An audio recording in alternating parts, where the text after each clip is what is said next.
اس محفل میں حاضری میرے لیے سعادت کی بات ہے۔ میں شکر گزار ہوں محترم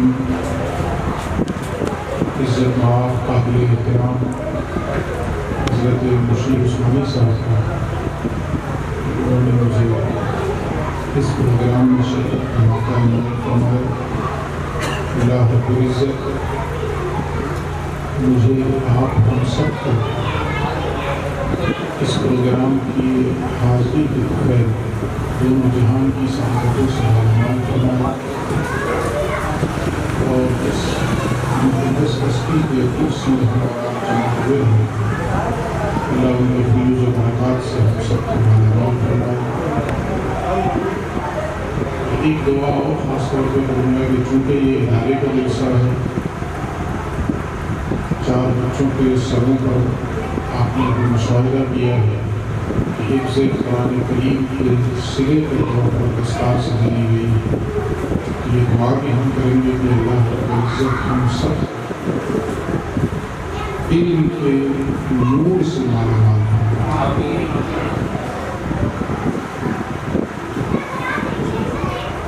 یہ ادارہ کا جلسہ ہے، ادارہ مکتب فردوس ہے۔ اس کے مناسبت سے میں نے کچھ باتیں آپ سے عرض کرنی ہیں، تھوڑی سی توجہ سے سنیں گے تو انشاءاللہ بات سمجھ میں آ جائے۔ میں لمبی چوڑی تقریر نہیں کروں کیونکہ موسم بھی صحیح نہیں ہے، کچھ دیر ہم آپ ایک دوسرے سے باتیں کر کے سمجھنے کی کوشش کریں۔ اس قرآن کریم کی حفظ کے سلے میں 4 بچوں کو دستار دی گئی۔ اس قرآن کی شانوں کے حوالے سے قرآن کریم کے بہت سے آیت ہیں، لیکن آج جس آیت کو میں نے انتخاب کیا ہے اس میں قرآن کی 4 شان بیان کی گئی۔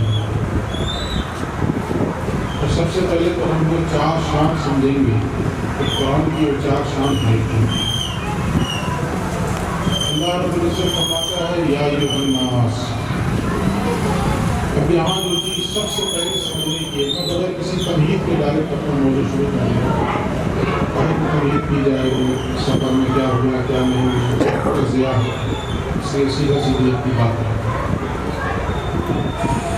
سب سے پہلی بات اس آیت میں یہ سمجھنے کی ہے کہ اللہ رب العزت نے جب قرآن کا تذکرہ فرمایا، یہ نہیں کہا یا ایھا الذین آمنوا، اے ایمان والو، یہ نہیں کہا، بلکہ کہا یا ایھا الناس، اے انسانوں، اے لوگوں، اے بنی آدم۔ اس کا مطلب کیا ہوا؟ تو سب سے پہلی چیز یہ ذہن میں بٹھائیے کہ ہم جس کلام مقدس اور جس قرآن مقدس پر ایمان رکھتے ہیں وہ قرآن اللہ نے صرف مسلمانوں کے لیے نازل نہیں کیا ہے، بلکہ اس روئے زمین پر بسنے والے ایک ایک انسانوں کے لیے اللہ رب العزت نے یہ قرآن نازل کیا۔ ایک ایک انسان کی ہدایت کے لیے یہ کتاب ہے۔ یہ کتاب مسلمانوں کی نہیں ہے، یہ کتاب انسانوں کی۔ یہ ہم لوگوں کی غلطی ہے کہ ہم نے اس کتاب کو مسلمانوں کی کتاب بنا دیا۔ یہ ہم لوگوں کی غلطی ہے کہ ہم نے اس قرآن کو مسلمانوں کی کتاب بنا دیا۔ یہ کتاب پوری انسانیت کے لیے۔ ایک آیت بڑی مشہور ہے قرآن کریم کی، اکثر و بیشتر رمضان کے مہینے میں آپ اس آیت کی تقریریں سنتے ہوں گے اپنی مسجد کے امام حضرات سے، شہر رمضان الذی انزل فیہ القرآن۔ اس کا مطلب کیا ہے؟ رمضان ہی کا وہ مقدس اور برکت والا مہینہ ہے جس میں قرآن اتارا گیا۔ تو یہ پہلا ٹکڑا ہوا، اس کے بعد اگلا ٹکڑا کیا ہے؟ ہدی للناس۔ یہ جو قرآن رمضان کے مہینے میں اتارا گیا یہ پوری انسانیت کے لیے ہدایت ہے، یہ صرف مسلمانوں کے لیے نہیں، یہ پوری انسانیت کے لیے ہے۔ تو سب سے پہلا سوال اس روشنی میں میں آپ سے کروں گا کہ ہم نے اپنے کتنے غیر مسلم بھائیوں تک قرآن پہنچایا؟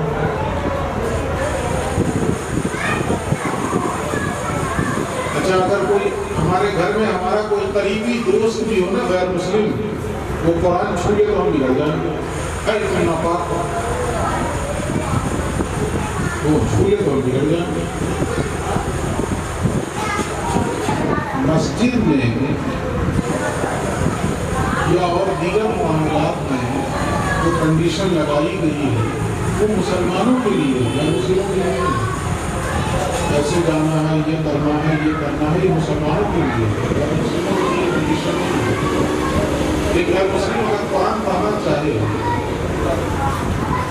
ٹھیک ہے، ہم اسے کہیں گے کہ تم غسل کر لو، اچھی بات. اگر وہ نہ کرے تو نہیں پڑھنے دیں گے.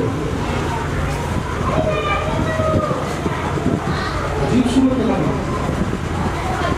تو یہ کتاب، یہ قرآن جب پوری انسانیت کے لیے نازل کیا گیا ہے تو ہماری ذمہ داری ہے کہ ہم اسے پوری انسانیت تک پہنچائیں. وہ ذریعہ جو بھی ہو پہنچانے. تو ہم لوگوں سے پہلی غلطی تو یہ ہوئی کہ ہم نے خود اس کتاب کو اپنی سمجھ لی. یہ کتاب ہمارے لیے ہے اور وہ بھی اپنی سمجھا کو آدھا ادھورا سمجھا، یعنی ہمارے گھر میں رکھنے کے لیے، پڑھنے کے لیے تھوڑے. میں آگے آؤں گا. اس آیت میں جس کو میں نے عنوان بنایا ہے، سب سے پہلا ٹکڑا کیا ہوا؟ یا ایھا الناس، اے لوگو. یعنی اللہ رب العزت جب قرآن کا تذکرہ فرما رہا ہے تو مسلمانوں کو خطاب نہیں کر رہا ہے، پورے انسانوں کو خطاب کر رہا ہے. اے بنی نوع انسان، اب سنیے کیا کہہ رہا ہے. قد جاءتکم موعظۃ من ربکم. اے انسانوں، اس بات کو غور سے سنو کہ تمہارے پروردگار کی جانب سے، تمہارے رب کی جانب سے تمہارے پاس ایک موعظہ آتی ہے. ابھی میں وہی لفظ بول رہا ہوں، آگے بتاؤں گا اس کا ترجمہ. ابھی میں وہی لفظ بول رہا ہوں جو اللہ نے استعمال کیا. تمہارے رب کی طرف سے تمہارے پاس ایک موعظہ. ریپیٹ کیجیے اس لفظ کو آپ کو، موعظہ. اب یہ کوئی نیا لفظ نہیں ہے. یہ الگ بات ہے کہ آج کے زمانے کے لیے نیا ہو گیا، لیکن حقیقت میں نیا لفظ نہیں. پہلے زمانے میں جو عمر دراز لوگ ہیں وہ میری اس بات کی تصدیق کریں گے. پہلے زمانے میں گھروں میں محفل میلاد شریف ہوتی تھی، اتنا کام جھام نہیں کرنا پڑتا. ایک مائک ہوتا تھا، ایک فارن لگ گیا، سفید چاندنی اس کو کہا جاتا تھا. سفید چادر چاندنی بچھا دی جاتی تھی، 2-4 تکیے رکھ دیے گئے، 2-4 گلدستہ رکھ دیا گیا، یہ ہوتا تھا کہ نہیں. اور دعوت کیسے دی جاتی تھی؟ دعوت دینے کا طریقہ یہ ہوتا تھا کہ مسجد میں نماز عصر کے بعد، نماز مغرب کے بعد اعلان ہو.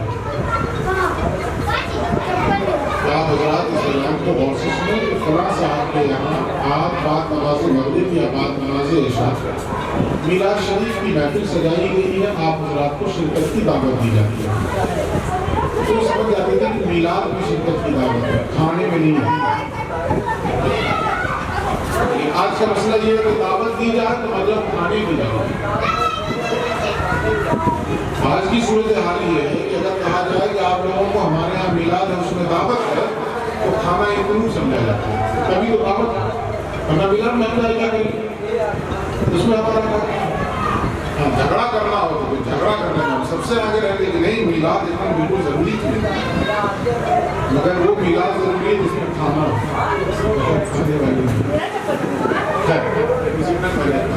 اعلان کیا ہوتا تھا کہ آج فلاں صاحب کے یہاں بعد نماز مغرب میلاد شریف کی محفل رکھی گئی ہے، آپ حضرات کی دعوت ہے.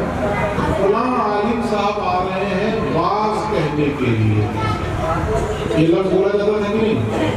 فلاں عالم صاحب آ رہے ہیں واعظ کہنے کے لیے، تقریر نہیں، واعظ. واعظ و نصیحت.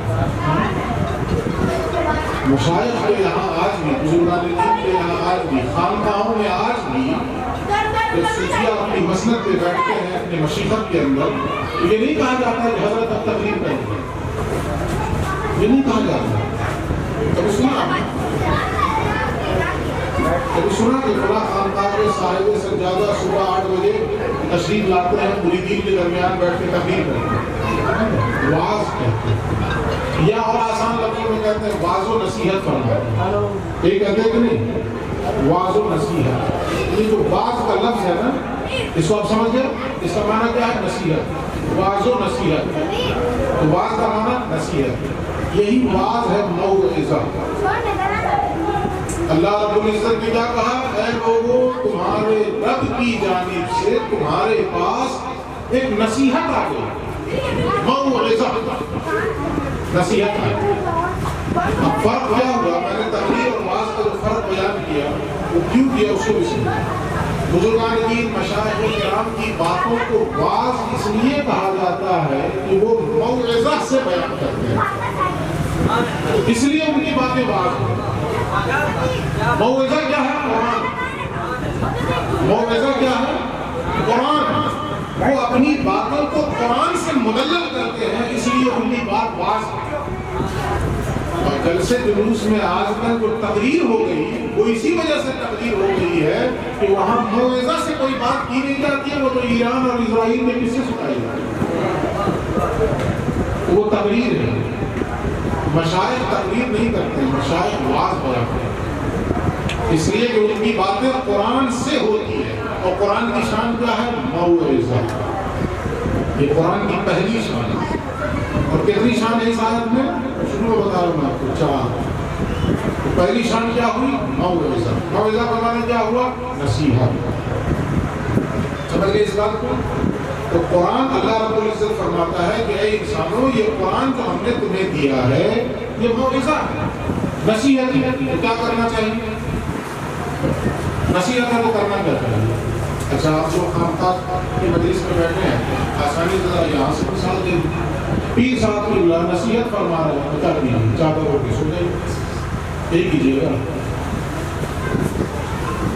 بلکہ مریدین آپس میں کہتے ہیں چلو چلو چلو، حضرت کو واز کا وقت ہو رہا ہے، یہ کہا جاتا ہے کہ نہیں؟ سوئے ہوئے کو جگا دیا جاتا ہے، رک رک رک، 8 بجے حضرت آ جائیں گے اور مسند مشیخہ کے جلوہ افروز ہو جائیں گے، پھر واز کا وقت شروع ہو جائے گا۔ چلو ابھی سے تیاری کرو، فریش ہونا ہے فریش ہو لو، چائے پینا ہے پی لو، جو کرنا ہے کر لو، اس لیے کہ واز شروع ہونے والا ہے۔ تو وہاں جا کے کیا کرتے ہیں؟ جب صاحب سجادہ یا پیر صاحب قبلہ، شیخ صاحب قبلہ جب واز بیان کرتے ہیں تو ہمتن گوش ہو کر ہم اس کو سماعت کرتے ہیں۔ ہمتن گوش کا مطلب کہ یہ لفظ جو بولا جاتا ہے، ہمتن گوش کا مطلب صرف ان 2 کانوں ہی سے نہیں، بلکہ ہمارا سر سے لے کے پیر تک پورا وجود کام بن جاتا ہے اور ہم ان کی باتیں سنتے ہیں۔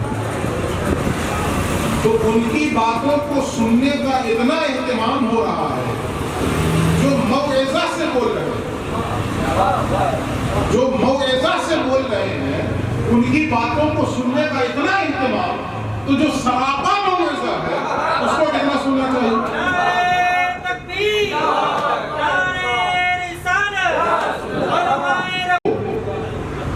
دماغ کے ذریعے دل ملتا ہے، کانوں سے سنو، آنکھوں سے دیکھو اور دماغ کے ذریعے دل ملتا ہے، چونکہ نصیحت ہے نا۔ لیکن ہم لوگ کیا کیے؟ نصیحت کے ساتھ ہمارا رویہ کیا ہے؟ مخمل کے جزویدان میں لپیٹو اور گھر کی اتنی اونچائی پر رکھو کہ ہاتھ نہ پہنچے، ہر دن ہاتھ نہ پہنچے، اس لیے اونچائی پر رکھتے ہیں۔ ہمارے یہاں قرآن جو ہے اونچائی کرتا ہے، کیوں؟ اس لیے ہاتھ ہمارا کب پہنچتا ہے؟ سال 2 سال کے جب مرتبہ پتائی شتائی ہوتی ہے، گھر کی ڈیٹنگ پینٹنگ ہوتی ہے، تب ہاتھ پہنچتا ہے، بہت احترام سے اس کو اتارتے ہیں، اس پہ دھول جمی ہوتی ہے، جھاڑ پھوڑ کر کے پھر اسے چوم لیتے ہیں، چاٹ لیتے ہیں، پھر اسی طرح پہنچاتے ہیں۔ یہ ہمارا رویہ ہے قرآن کے ساتھ، جو موعظہ ہے، جو سراپا نصیحت ہے، اس کے ساتھ یہ ہمارا رویہ ہے۔ یا قرآن سے ہمارا رشتہ کتنا ہے؟ ایک تو یہ میں نے بتایا، گھر کی اونچائی پہ رکھ دیتے ہیں، مخمل کے جزویدان میں رکھتے ہیں، اچھا کپڑا لایا جاتا ہے جزویدان سلنے کے لیے، معمولی کپڑا نہیں۔ اور اس کے بعد اور رشتہ کیا ہے؟ تو 2 رشتہ اور ہے، ایک بیٹی کو جہیز میں دینا ہے، ایک رشتہ ہمارا قرآن کے ساتھ یہ ہے کہ بیٹی کو جہیز میں دینا ہے، اور دوسرا رشتہ یہ ہے کہ اپنے کسی عزیز کی روح اٹکی ہو تو سرحانِ سورہ یاسین پڑھ کے اس کو مارنا ہے۔ میں مارنا صاحب لفظ کہہ رہا ہوں، اس کے سرحانِ سورہ یاسین کس لیے پڑھا جاتا ہے؟ اس کو مار نہیں ملے، مطلب روح آسانی سے نکل جائے۔ محبت کا جملہ جملہ کہیے گا تو وہ آسانی سے نکل جائے، لیکن میں تلخ جملہ بول رہا ہوں اس لیے کہ ہمارا رویہ یہ ہے قرآن کہ ہم قرآن کا استعمال کس لیے کرتے ہیں؟ مارنے کا۔ افسوس کا مقام یہ ہے کہ جس کتاب کو اللہ رب العزت نے ہمیں اس لیے عطا فرمایا تھا کہ اس کتاب کے ذریعے مردہ دلوں میں زندگی کی روح دوڑا ہو، ہم نے اس کا استعمال بھی مرنے اور مارنے کے لیے کیا۔ اس قدر افسوس کا مقام ہے کہ جس کتاب کے ایک ایک حرف سے زندگی کی شمع ٹوٹ رہی ہے، اس کتاب کا استعمال ہم نے بھرنے کے لیے کیا، مارنے کے لیے۔ تو ہمارا رشتہ قرآن سے نہیں رہ گیا جہیز میں دینے کے لیے، وہ بھی اس بیٹی کو ہم قرآن جہیز میں دیتے ہیں جس کو ہم نے قرآن پڑھنا سکھایا ہی نہیں ہے۔ اے مسلمان، اپنے دل سے پوچھ، ملا سے نہ پوچھ، اپنے اپنے دلوں پہ ہاتھ رکھیے۔ فہرست جب جہیز کی تیار ہوگی تو مولوی صاحب کو نصیحت کریں گے، میں نے سب سے اوپر قرآن شریف لکھی، تو سب سے اوپر قرآن شریف لکھا تو گیا، اور بیٹی کو بٹھاتے وقت اس کے ہاتھ میں قرآن شریف دیا بھی گیا، یا گھر کی کسی ذمہ دار کے ہاتھ میں دیا گیا قرآن شریف، لیکن ایمانداری سے اپنے دل سے پوچھئے کیا اس بچی کو آپ نے بچپن میں قرآن پڑھنا سکھایا؟ وہ کرے گی کیا قرآن لے کر؟ جس طرح آپ اپنے گھر میں اپنی گھر کی بلندی پہ رکھیں ویسے بولے جاتے ہیں اپنے گھر میں رکھیں، زندگی میں کبھی اس کا واسطہ نہیں پڑے گا قرآن سے۔ ایک رشتہ تو یہ رہ گیا، اور دوسرا رشتہ وہی کہ کسی کی روح اٹھ کے تو سرانے بیٹھ کے سورہ یاسین، جس کو علامہ اقبال نے بہت تلخ 4 مصروں میں اس کی حقیقت بیان کی اور کہا بغلد صوفی و ملا اسیری حیات از حکمت قرآن اگیری۔ تو صوفی اور ملا کے دھندے میں ایسے پھنسے کہ قرآن کی آیتوں سے اور قرآن کی باتوں سے تم نے حکمت نہیں دی۔ اور اس کے بعد اگلے رسول میں کیا کہتے ہیں؟ بایا تشترا کارے جزی نیست، قرآن کی آیتوں سے تمہارا اس کے علاوہ کوئی کام نہیں رہ گیا۔ کیا؟ کون سا کام ہے؟ کہ از یاسین او آسان بمیری، کہ تم نے اس کے سورہ یاسین سے مرنا آسان بنایا، اس کے علاوہ تمہارا قرآن کی آیتوں سے کوئی رشتہ نہیں، کوئی کام نہیں۔ موعظہ ہے تو یہ رشتہ مت رکھیے قرآن سے جو ہم رکھ رہے ہیں، نصیحت ہے تو آنکھوں سے دیکھیے، پڑھیے، کانوں سے سنیے، اور دماغ کے راستے دل میں اتاریے۔ کیا ہوگا جب دل میں اتاریے؟ تب اس کی دوسری شان آگے اللہ بیان کرتا ہے۔ پہلی شان موعظہ، تو نصیحت کو وہاں رکھ دیجیے گا تو دوسری شان سمجھ میں نہیں آئے گی۔ دوسری شان اب سمجھ میں آئے گی کہ نصیحت ہے تو آنکھوں سے دیکھیے، پڑھیے، کانوں سے سنیے، دماغ کے راستے دل میں اتاریے، تب قرآن کی دوسری شان میرے لیے بھی اور آپ کے لیے بھی ظاہر ہوگی۔ وہ دوسری شان کیا ہے؟ وَشِفَاءٌ لِمَا فِي الصُّدُورِ، یہ قرآن دلوں کی بیماریوں کے لیے شفا ہے، یہ دلوں کی بیماریوں کے لیے شفا ہے، لیکن کب؟ جب آنکھ کان کے ذریعے دماغ کے راستے دل میں اتاریے تب شفا۔ جزو دان میں لپیٹ کے رکھنے سے شفا نہیں۔ دل بھی بیمار ہوتا ہے کہ نہیں؟ جیسے جسم بیمار ہوتا ہے ویسے دل بھی بیمار ہوتا ہے، اور دل کی بیماری کا حال کیا ہے؟ اس سے سنیے، اللہ کے نبی فرماتے ہیں کہ جسم میں گوشت کا ایک ایسا لوٹا ہے، ان صلح الجسد کلہ، اگر وہ صالح ہو جائے، وہ اچھا ہو جائے تو پورا جسم اچھا ہے، وَإِن فَسَدَ الْجَسَدُ كُلُّهُ، اور اگر وہ لوتھڑا ہی فاسد ہو جائے، بیمار ہو جائے تو پورا جسم بیمار ہو جائے۔ اور وہ لوتھڑا کیا ہے؟ آمنہ کے لال فرماتے ہیں الا وہی القلب، غور سے سنو، وہ گوشت کا لوتھڑا کوئی اور چیز نہیں، دل ہے۔ اگر دل سدھر گیا تو سب سدھر گیا، اور دل فاسد تو پورا وجود فاسد۔ چاہے جتنے اچھے ہوں ہم اوپر سے، جتنے ٹھاٹ باٹ میں ہوں ہم اوپر سے، اگر دل فاسد ہوا سب فاسد۔ اسی لیے مشائخ کے یہاں کپڑا دیکھ کر اپنے قریب نہیں بٹھایا جاتا ہے، دل دیکھ کر اپنے قریب بٹھایا جاتا ہے۔ ایسا ہوتا ہے مشائخ کی بارگاہوں میں اور بزرگوں کی بارگاہوں میں کہ 2000 میٹر پہنا ہوا کپڑا شخص دور کھڑا ہے، اسے اذن باریابی بھی نہیں ہے، آنے کی اجازت بھی نہیں ہے۔ محبوب الہی جنہوں نے 6 بادشاہوں کا زمانہ پایا اور کسی ایک بادشاہ کو بھی اجازت نہیں دی کہ محبوب الہی کی چوکھٹ پہ آ جائے، اور جس کے کپڑے بڑا گندا ہو، جس کا چہرہ بڑا گندا ہو، وہ محبوب الہی کے قدموں میں گئے۔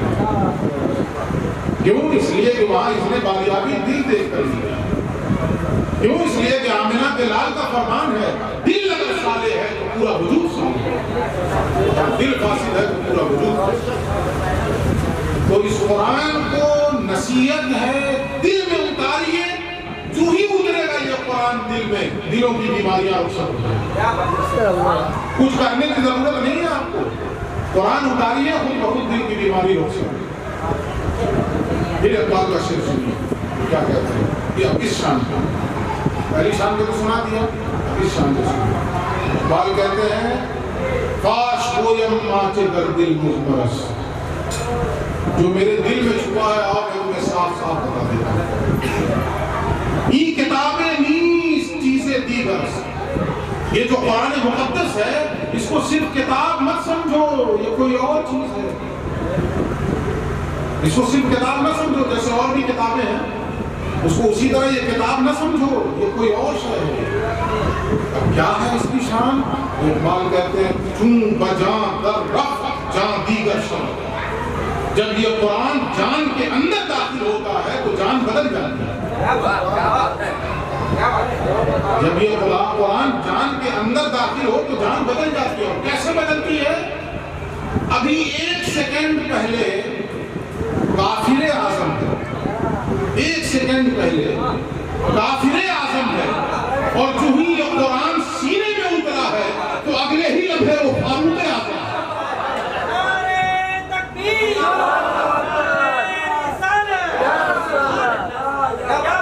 جیسے ہی قرآن اترا سینے میں وہ فاروق اعظم، وہ حق و باطل کے درمیان امتیاز بن گیا۔ جو کافر اعظم ہے وہ فاروق اعظم ہے۔ یہ قرآن کا فرق ہے۔ چون بجان در رفت جان دیگر شبر، اور پھر کیا ہوگا؟ جان چو دیگر شب جہاں دیگر شبر، جب یہ جان بدل جائے گی تب یہ جہان بدلے گا۔ ہم لوگوں سے غلطی یہ ہو رہی ہے کہ ہم اپنے کو بدلنے کی کوشش نہیں کر رہے، دنیا کو بدلنے چاہیے۔ ہم قرآن کے نور سے اپنے وجود کو منور کریں، یہ دنیا جہان خود بخود بدل جائے۔ پیغمبر نے اپنے صحابہ کے قلوب کو قرآن کے نور سے منور کر دیا تھا۔ وہ صحابہ جہاں گئے، نیل کے ساحل سے لے کر تابقہ کے کاش تک، وہ صحابہ کے قدم جہاں پڑے پورا علاقہ منور ہوا۔ کیوں؟ جان چو دیگر شد جہاں دیگر شد، جب یہ جان بدلے گی تو جہان بدلے گا۔ وَشِفَاءٌ لِمَا فِي الصُّدُورِ، یہ قرآن دلوں کی بیماریوں کے لیے شفا ہے۔ دلوں کی بیماریاں کیا ہیں؟ حسد، کینہ، بغض، اس دلوں کی بیماریاں ہیں کہ نہیں؟ ان کے لیے شفا ہے۔ ان دلوں کی بیماریاں کہاں ٹھیک ہوگی؟ کسی ڈاکٹر کے پاس؟ کسی مرشد کی بارگاہ میں جائیے، وہ اس موعظہ سے جب واز کی چوٹ مارے گا تب دلوں کی بیماریاں دور ہوگی۔ کسی ڈاکٹر کے پاس نہیں، یہ کسی مرد درویش کی صحبت میں جائیے، یہ کسی مرد حق آگاہ کی صحبت میں جائیے، کسی ایسے شخص کی صحبت میں جائیے جس کا سینہ قرآن کے نور سے منور ہو چکا ہے۔ جب وہ اس موعظہ کے ذریعے واز کی چوٹ مارے گا، شفاء لما فی الصدور بن کر ان کو بہت سارے دلوں کی بیماریوں کے لیے شفا۔ ایک حدیث مجھے یاد آ رہی ہے، یہاں پر آگے چل کے بھول میں جاؤں اس لیے یہی سنا دیتا ہوں۔ اللہ کے نبی نے فرمایا الا انہا ستکون فتنہ، لوگوں خبردار ہو جاؤ، ہم قریب ایک فتنہ اٹھنے والا ہے، ہم قریب ایک فتنہ اٹھنے والا ہے۔ حضرت علی اس مجلس میں موجود ہیں، ہم سب کے مولا مولا مومنین شیر خدا علی کے مرتضیٰ کرم اللہ وجہہ الکریم، فوراً وہ کھڑے ہوئے اور ایک سوال کیا ہوئے، مل مخرج منہا یا رسول اللہ، اب ذرا اس جملے کے ترجمے سے پہلے فرق بتا دوں تب ترجمہ سنیے تب اچھا لگا۔ حضرت علی نے ایک سوال کیا، کس چیز کی بات چل رہی ہے کہ اب قریب ایک فتنہ ہوگا۔ ہمارے سامنے اگر اس قسم کی بات ہو، مرشد گرامی شیخ طریقت کہہ دے دیکھو ہم قریب کچھ ہونے والا ہے، ہم لوگ کس چکر میں پڑیں گے؟ حضرت کو بہت چاہتے ہیں، ساری سدا کو پوچھ لیں گے کہ کیا ہونے والا ہے، کس فراق میں ہم لوگ لگیں، کس طاق میں لگیں گے۔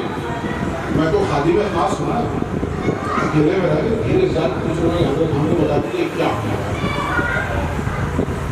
لیکن حضرت علی جن کی پرورش ہی رسول اللہ کی گود میں ہوئی ہے، جنہوں نے آنکھیں کھولی ہیں مصطفیٰ کی گود میں، اور جن کی تربیت کرنے والے کوئی اور نہیں محمد رسول اللہ صلی اللہ علیہ وسلم۔ فرق ہو سمجھیے کہ وہ بھی ایک سوال کرتے ہیں، لیکن سوال کیا ہے؟ یہ کچھ نہیں پوچھا کہ یا رسول اللہ وہ فتنہ کیا ہوگا، کیسا ہوگا، کب آئے گا، کیوں آئے گا، کوئی سوال کیا؟ المخرج منہا یا رسول اللہ، اے اللہ کے رسول اس فتنے سے بچنے کا راستہ۔ یہ فرق ہے ایمان کا۔ ان کا سارا فوکس کیا ہے؟ زبان رسالت معاف سے یہ بات نکل رہی ہے تو ہو کے رہے گی، اور فتنہ آئے گا تو سمجھ میں آ ہی جائے گا۔ زلزلہ آتا ہے تو کس کو نہیں پتا چلتا، سونامی کی لہریں اٹھتی ہیں تو کسے نہیں پتا چلتا ہے۔ ایسے ہی یہ فتنہ جب اٹھے گا وہ پتا چل جائے گا کہ فتنہ۔ اگر بدقسمتی سے حضرت علی کا ذہن ملاحظہ کیجیے، وہ یہ یوں کہنا چاہ رہے ہیں کہ اگر بدقسمتی سے میری زندگی میں وہ فتنہ اٹھ گیا تو یہ اللہ کے رسول کرم فرمائیے میں اپنے آپ کو اس فتنے سے بچاؤں گا کیسے؟ اب سنیے اللہ کے نبی کیا کہتے ہیں، کتاب اللہ، علی اس فتنے سے بچنے کا ایک ہی راستہ ہے اور وہ ہے قرآن مقدس، اور کوئی چیز تمہیں فتنے سے نہیں بچا سکتی، کلام اللہ۔ اور اس کے بعد اس کی پھر شان سنیے، کتاب اللہ فیہ نبأ ما قبلکم وخبر ما بعدکم وحکم ما بینکم هو الفصل لیس بالہزل۔ یہ وہ کلام ہے، یہ وہ کتاب ہے جس میں تم سے پہلے والوں کی بھی خبریں ہیں،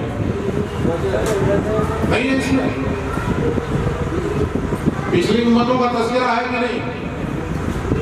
پچھلی قوموں کا تذکرہ ہے کہ نہیں؟ کیا قرآن ہسٹری کی کتاب ہے؟ کا ہے تذکرہ؟ کوئی تاریخ کی کتاب تو ہے نہیں، کتاب ہدایت ہے۔ بات دوسری سمت نکل جائے گی۔ پچھلی قوموں کا تذکرہ اس لیے ہوتا ہے، قرآن خود کہتا ہے کُلًّا نَقُصُّ عَلَيْكَ مِنْ أَنْبَاءِ الرُّسُلِ مَا نُثَبِّتُ بِهِ فُؤَادَكَ۔ ہم پچھلے رسولوں کے قصے اسی لیے سناتے ہیں کہ ان کے واقعات سن کر آپ کا دل مضبوط ہو جائے۔ ان کے ساتھ ایسا ہوا، میرے ساتھ نہیں ہوا، پہلے سے تیار رہے۔ اب یہ بات مصیبت ہوتی ہے کہ تم سے پہلے والوں کی بھی خبریں ہیں اور تم سے بعد والوں کی بھی خبریں ہیں، جو آنے والے ہیں ان کا بھی بیان ہے اس میں۔ وَحُكْمُ مَا بَيْنَكُمْ، اور اس وقت تمہارے درمیان جو کچھ چل رہا ہے اس کا فیصلہ بھی اسی قرآن میں ہوتا ہے۔ یعنی آسان لفظوں میں کہتے ہیں تو اسی قرآن کے اندر ماضی بھی ہے، حال بھی ہے، مستقبل بھی ہے، اسی قرآن میں۔ اس کے بعد ایک ٹکڑا ہے، وہ اصل سنانا تھا مقصد، اس لیے میں نے حدیث سنی، اور ٹکڑا کیا ہے وہ سن لیجیے، اور اس کے بعد اپنے حالات کا جائزہ لے لیجیے۔ اس وقت ہم لوگوں کے جو حالات ہیں نا، کیا ہے ہم لوگوں کے کیا ایک شعر ہے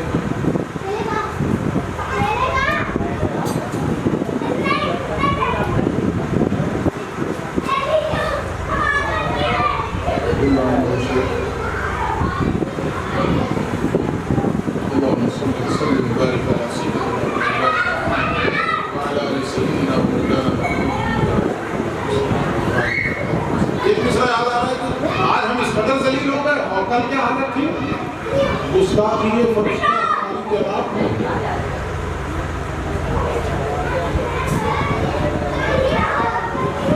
کل تک فرشتے نے بھی اگر کہہ دیا کہ پروردگار اس انسان کو کیوں خلیفہ بنا رہا ہے، تو اللہ رب العزت نے فرشتوں کی گرفت کی، اس انسان کے بارے میں جو میں جانتا ہوں وہ کیوں دے گا۔ آج کے عالم میں آج اس قدر ذلیل کے تل تک نہ تھی پسند گستاخی فرشتہ ہماری جناب۔ آج کے عالم کو وجہ کیا ہوئی؟ کوئی حیثیت ہے مسلمان کی، اس کا کوئی بھی حیثیت، کوئی عزت، کوئی وقار، کچھ نہیں۔ یقین جانیے کوئی وقار نہیں رہا، نہ داخلی سطح پر نہ خارجی سطح پر، نہ اسٹیٹ لیول پر، نہ نیشنل لیول پر، نہ انٹرنیشنل لیول پر، کوئی حیثیت ہی نہیں۔ جن سیاسی پارٹیوں کے ہم ووٹرز ہیں وہ بھی ہم کو دری بچھانے والے کے علاوہ اور کچھ نہیں سمجھتے۔ حقیقت یہ ہے جن کے ہم ووٹرز ہیں، جن کی سیاست ہی ہمارے بل پہ، وہ بھی ہمیں صرف دری بچھانے والا سمجھتے ہیں۔ یہ حیثیت ہوئی ہماری، کیوں ہوئی؟ اب سنیے اس حدیث میں آگے اللہ کے نبی فرماتے ہیں هو الذی من ضاقه من جبار قسمه اللہ، یہ وہ کتاب ہے کہ اگر کسی نے اس پر ظلم کرتے ہوئے اسے پیٹھ کے پیچھے چھوڑا، اللہ رب العزت اسے پیچھ کر دے، اللہ رب العزت اسے ذلیل کر کے چھوڑے۔ آج ہم نے اس کتاب کو اسے کچھ ڈال دیا کہ نہیں، پیٹھ کے پیچھے ڈال دیا کہ نہیں۔ کتنے افسوس کی بات ہے، شاید 6 مہینہ گزر جاتا ہے ہمارے گھروں میں قرآن کھلا بھی نہیں پایا۔ یا نہیں مسلمانوں کی حالت، ایمانداری سے بتائیے۔ وہ رمضان کا مہینہ اگر نہ آئے تو شاید ہماری زندگیوں میں قرآن کھلے بھی نہیں۔ تو رمضان کا مہینہ آتا ہے کہ ہم کھول کے بیٹھ جاتے ہیں تھوڑا، اور اب تو اتنی گراوٹ آ گئی، اتنی گراوٹ آ گئی کہ اس میں بھی رمضان کے مہینے میں بھی لوگ ڈنڈی مار رہے ہیں، اس میں بھی ڈنڈی مار رہے ہیں۔ جو کل تک کبھی میں آج گفتگو بھی ہو رہی تھی کبھی ایسی ہو رہی تھی کہ کل تک جو یہ تھا کہ 10 ختم کیا کرتے تھے رمضان کے مہینے میں، آج گرتے پڑتے ایک پہنچا رہے ہیں۔ یہ اپنی حق قرآن پسند۔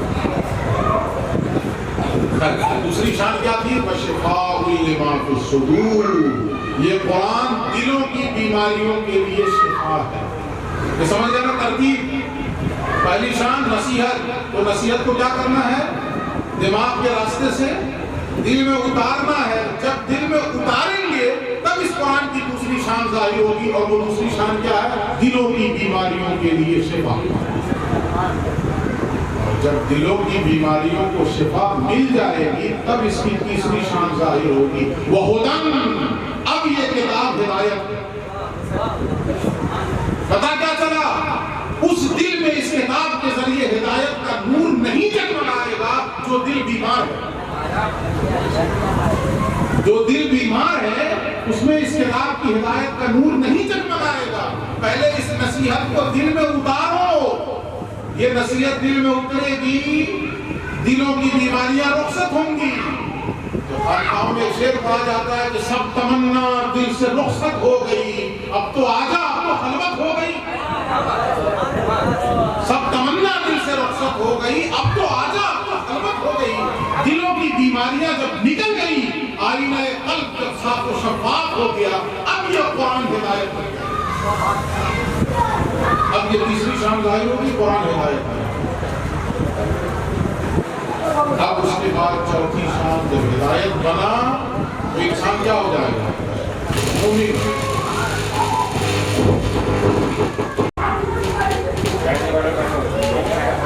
جب تیسری شان ظاہر ہوئی ہدایت، اب کیا ہوگا؟ جس کے لیے یہ کتاب ہدایت بن گئی وہ مومن ہوگی۔ پہلے یہ کتاب سب کے لیے ہے، تمام انسانوں کے لیے، لیکن جسے اس کتاب کے ذریعے ہدایت ملی وہ کیا ہوا؟ مومن۔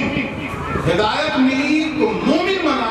اب چوتھی شان اللہ بیان فرما رہا وَرَحْمَةٌ لِّلْمُؤْمِنِينَ، اب یہ کتاب مومنوں کے لیے رحمت ہو جائے۔ ہدایت سب کے لیے، رحمت مومنوں کے لیے، رحمت مومنوں کے لیے۔ یہ چوتھی شان اس قرآن کی وَرَحْمَةٌ لِّلْمُؤْمِنِينَ، یہ کتاب مومنوں کے لیے رحمت ہے۔ مومنوں کے لیے سب کچھ ہے، لیکن حدیث یہ بھی ہے کہ لوگوں پہ ایک زمانہ ایسا بھی آئے گا لا يبقى من الاسلام الا اسمه ولا يبقى من القرآن الا رسمه، کہ اسلام میں اس کے نام کے علاوہ کچھ بھی باقی نہیں رہ جائے گا اور قرآن میں اس کی تحریر کے علاوہ کچھ بھی باقی نہیں رہے گا۔ مساجدہم عامرہ وہی خراب من الہدی، ان کی مسجدیں تو بھری ہوں گی مگر ہدایت سے خالی۔ وعلماء، بہت سخت جملہ ہے حدیث رسول کا، وعلماؤہم شر من تحت عدیم السماء، اور اس وقت کے علماء اس آسمان کی چھت کے نیچے سب سے بدترین ہوں۔ کیوں؟ من عندہم تخرج الفتنہ وفیہم تعود، انہی کے درمیان سے فتنے نکلیں گے، انہی کے درمیان فتنے پلٹ جائیں گے۔ آج کیا ہوگا؟ آج کے علماء سو کالڈ جو علماء سو ہیں، میں علماء حق کی بات نہیں کر رہا، علماء حق کی جوتیوں کی ہاتھ ہمارے